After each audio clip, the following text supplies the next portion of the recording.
Hey, what is going on? What's going on, crypto people? It is the Crypto Siege with another day in the life and the crazy life that is the digital asset space. Good morning and happy Monday to each and every one of you. CZ is starting a liquidity fund. CZ from Binance is starting a liquidity fund.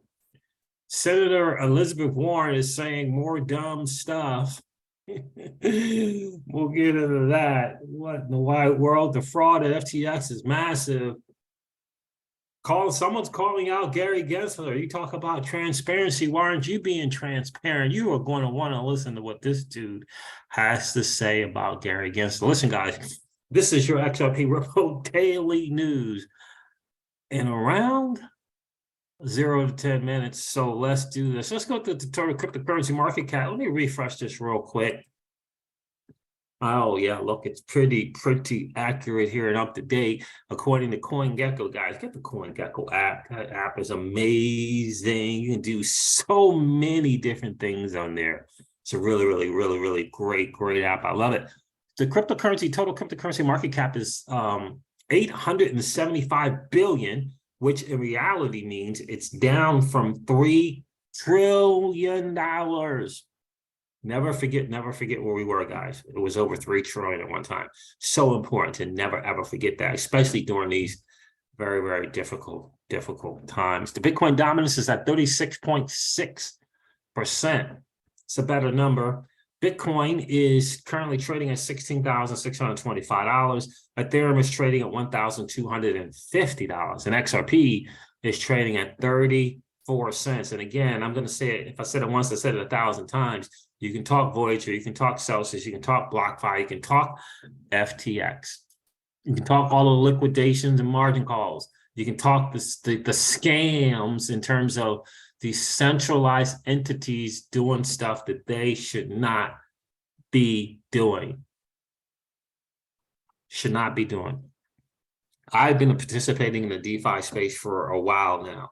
I participated on Aave. I participated on, I don't know, so many different decentralized platforms. Never had a margin call. And yes, I have been both a lender and a borrower. Never, ever had a margin call. Never, ever. Now, I'm not telling you to go participate in these particular things, although I am a big fan of the decentralized finance space.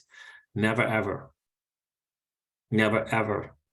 One of the biggest challenges, and it's true with Celsius, is that they in a centralized position were saying, we don't want to liquidate you. Just get in contact with us. Let us know the situation. We'll come up with solutions for you. Yeah, that didn't happen. That didn't happen because of the shenanigans going on in the background where they were forced to liquidate people. So the other challenge with the liquidations is where people were trying to use their own crypto on the platform to meet margin calls and were not allowed to do so. That, my friends, is a disaster. But again, in the decentralized platforms that I participate in, whether it's One Swap.finance, whether it was Aave, I mean, I could just go on and on in different platforms where I provided liquidity and maybe borrowed against it. Or most of them, I just provided liquidity, never, ever an issue.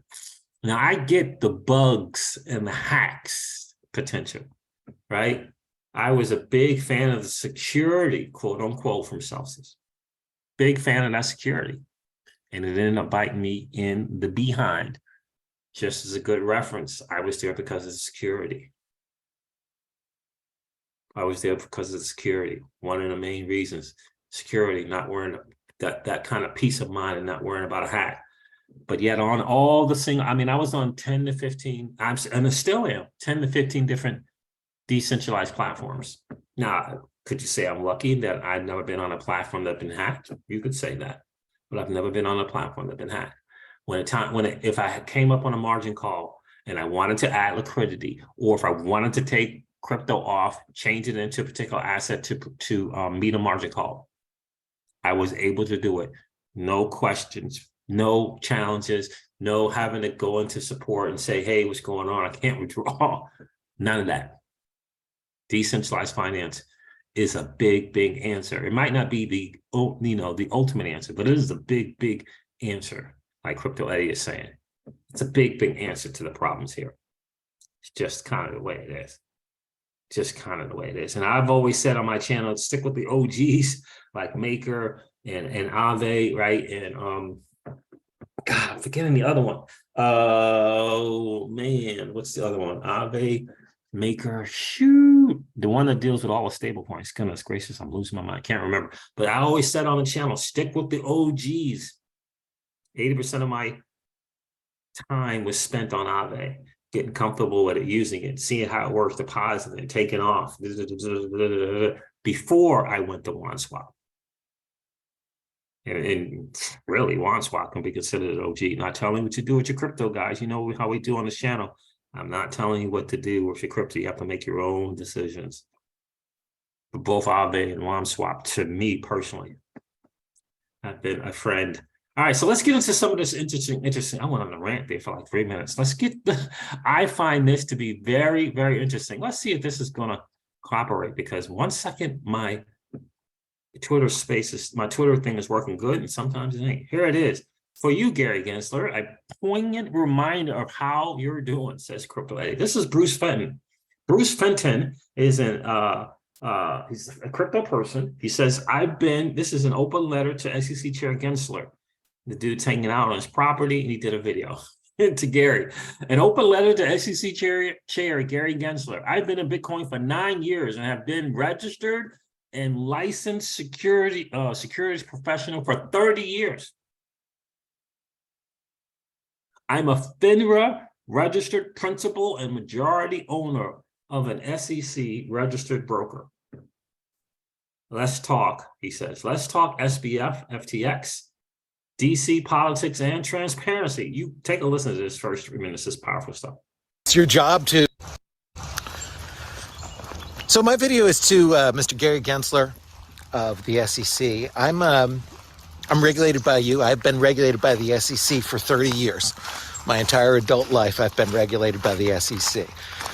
I'm a majority owner in a FINRA broker-dealer. I've been registered as a FINRA securities principal for over 25 years. I've never had a customer complaint, never had a regulatory issue, never had a customer lawsuit. And I've been in the crypto industry for 9 years. And what I would like to say, I think that you're in danger of losing your moral authority to regulate us, to regulate people like me in our industry, everybody. It's your job to keep the industry clean, but I think that these ties with SBF and your discussions and everything about it has to come to light. You talk about transparency. I'm doing a video right now. Everyone in our industry is doing videos right now. You do videos all the time for promotion. But where are you now? Where are you this weekend? You're not in the Clubhouse chats or the spaces, the Twitter spaces. Why not? Why are you not there? Why are you not there talking? I mean, you can do, highly specific politician style, scripted interviews or things like that in a very narrow setting. But what are you doing with the other 23 hours in the day? I know you have a lot of meetings and things, of course, but it's the weekend now. Where are you? Yeah. Where is your transparency? I would like to hear about the relation. I'd like to hear about what happened in the meeting. A lot of us are talking publicly about what dealings people had with SBF. What about you? You had a public meeting. You had a meeting with him. His general counsel was your former employee. The president of FTX Research is the daughter of somebody who I think was your boss at MIT or ran the department or something. Now, maybe there's nothing to these things. You meet a lot of people. We can't fault you for meeting somebody who's a scammer. But we wonder if it becomes a pattern. Bernie Madoff was head of the largest regulator. Bernie Madoff also donated a lot of money to politicians, including Hillary Clinton. And you, Mr. Gensler, were chairman of Hillary Clinton's finance committee. And Bernie Madoff donated to Hillary Clinton. And Sam and And FTX employees donated over $11 million to the politician who appointed you. So appointing. And again, that's fair game, but we are owed transparency, aren't we, Mr. Gensler? Are we owed at least this? Can you do a video like this? Do you have a phone? Can you go outside and do a video like this, like I'm doing?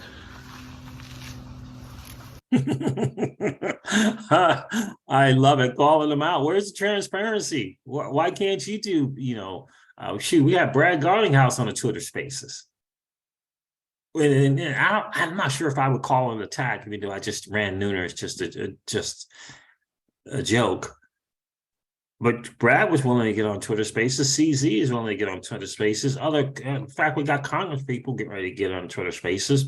CEOs or major influencers and CEOs getting on Twitter Spaces, being transparent. You said you want transparency, Gary.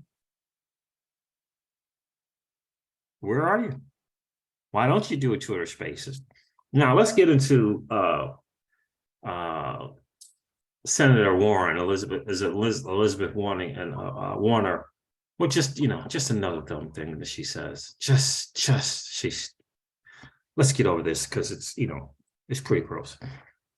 This is Senator Elizabeth Warren here doing her typical political stupid stuff. The collapse of one of the largest crypto platforms shows how much of the industry appears to be smoke and mirrors. We need more aggressive enforcement. And I'm going to keep pushing the SEC to enforce the law to protect consumers and financial stability. She said she wanted more enforcement. But she's not calling Gary up. She's not calling a cop on the beat to question him. She's not calling him to the curb, bringing him in to question why did FTX happen. She's not calling them to the carpet to say, why did Celsius happen? Why did Voyager happen? Why did 3 Arrows Capital happen? While you were the cop on the beat, you're supposed to be protecting investors from this type of action. Oh, wait a minute. That's right. You got Library for $1 million. That's right. You did get Library. Oh, wait a minute. You got Kim Kardashian. Oh, yeah, that's right. And a reality TV person, you got her. That's right. But the tens of billions of dollar entities, you just let them do their thing.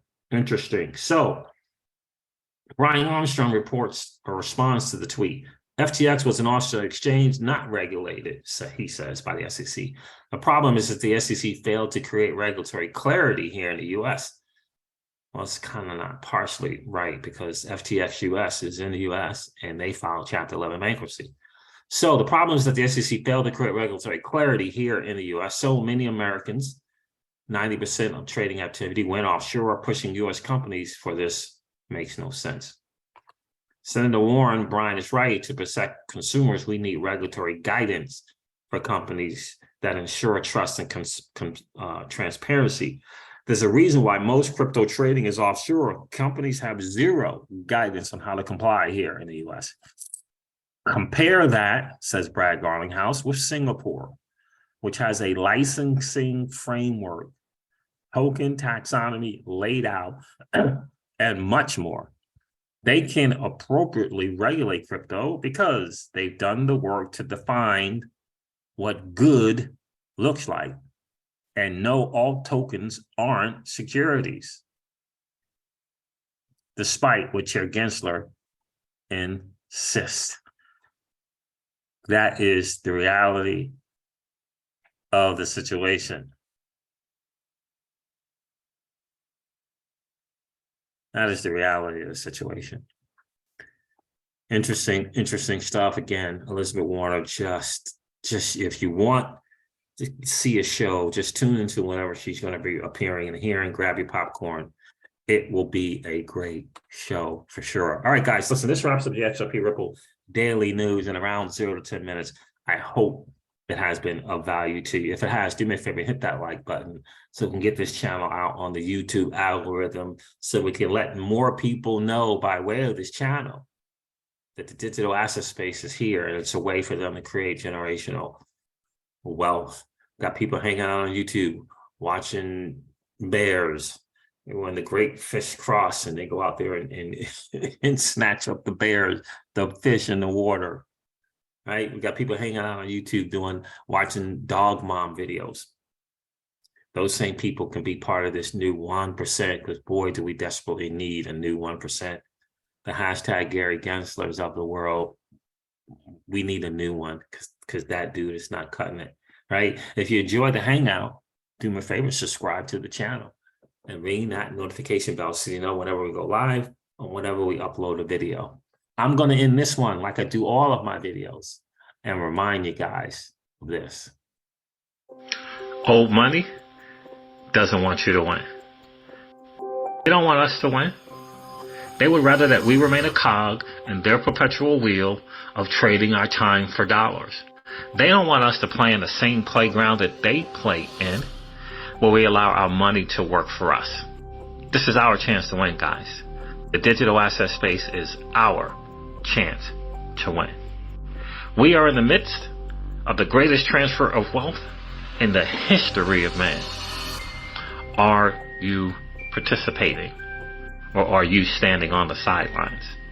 Here's what I do know, that the battle for you has already been fought, and the victory is yours.